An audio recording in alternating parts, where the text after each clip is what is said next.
Three,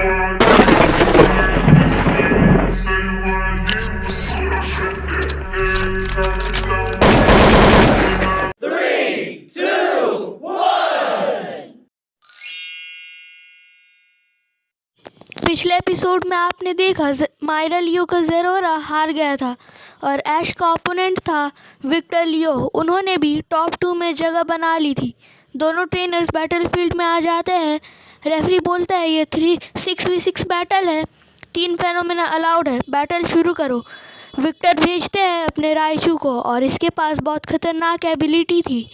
ऐश अपने Pikachu को भेजता है। विक्टर लियो बोलते हैं आ जाओ देखते हैं किसका जी मूव ज़्यादा स्ट्रांग है।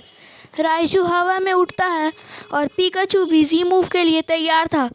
राइचू एक इलेक्ट्रिक टेल ज़मीन में मारता है और दोनों को ही बहुत डैमेज हो गया था, पर पिकाचू गिर जाता है और हार जाता है।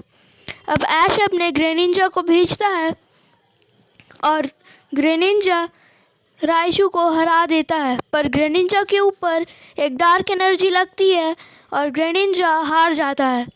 राइचू की एबिलिटी थी डेस्टिनी बॉन्ड। अब ऐश अपने चारिज़ार्ड को भेजता है और विक्टर अपने ज़ाइगार्ड को। बैटल बहुत देर तक चलती है और चारिज़ार्ड हार जाता है। ऐश अब अपने ड्रेकोस को भेजता है और ड्रैगन रश यूज़ करने बोलता है और ज़ाइगार्ड हार जाता है।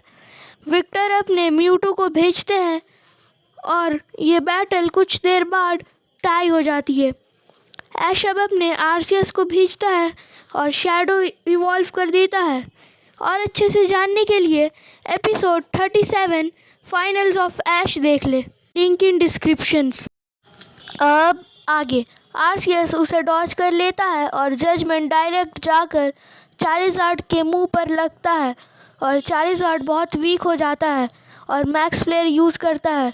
आगे बढ़ने से पहले पिछले पोके क्विज के विनर्स ये रहे और आज का पोके क्विज है टोटल कितने टाइप है including cosmic type. RCS Phantom force use करता है और उसे कुछ नहीं होता है और चारिज़ार्ड जैसे ही नॉर्मल होता है उसे फैंटम फोर्स लगता है और चारिज़ार्ड हार जाता है और आरसीएस रिकवर यूज़ करता है।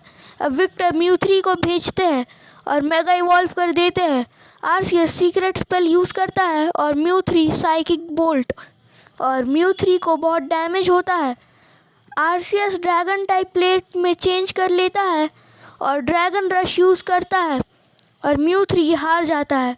विक्टर अब अपने ग्रेनिंजा को भेजता है और आरसीएस की आइज़ ब्लैंक हो जाती है और वो हार जाता है। ऐश के पास अब बस एक पोकेमॉन और एक फेनोमेना बचा था।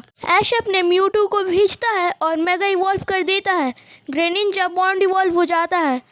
ऐश और उसके फ्रेंड्स शॉक हो जाते हैं क्योंकि ऐश का ग्रेनिंजा ही सिर्फ बॉन्ड इवॉल्व हो सकता था। विक्टर बोलते हैं ये निंजा विलेज का एशियंट ग्रेनिंजा है। बैटल स्टार्ट होती है। पहले ग्रेनिंजा डोमिनेट कर रहा था, पर म्यूटू को बूस्ट मिल जाता है और ग्रेनिंजा वीक हो जाता है और दोनों ही हारने वाले थे और गिर जाते हैं और म्यूटू उठ जाता है और ग्रेनिंजा थोड़ी मूवमेंट करता है और अपने नॉर्मल फॉर्म में आ जाता है और हार जाता है। म्यूटू भी उससे हराने के बाद हार गया था, पर ऐश ने ये पूरी लीग जीत ली थी और उसे अगले दिन ट्रॉफी मिलने वाली थी। ऐश बहुत ट्रेनिंग करता है और दूसरे दिन वो लेट हो जाता है, पर सरीना आकर उसे उठाती है और वो लोग वहाँ पहुँचते हैं। चेयरमैन ऐश को कांग्रेट्स बोलते हैं और कहते हैं तुम बहुत स्पेशल हो और उसे ट्रॉफी देते हैं और विक्टर को बुलाते हैं और 6 पोकेबॉल्स दिखाते हैं। उसे किसी एक को लेना था।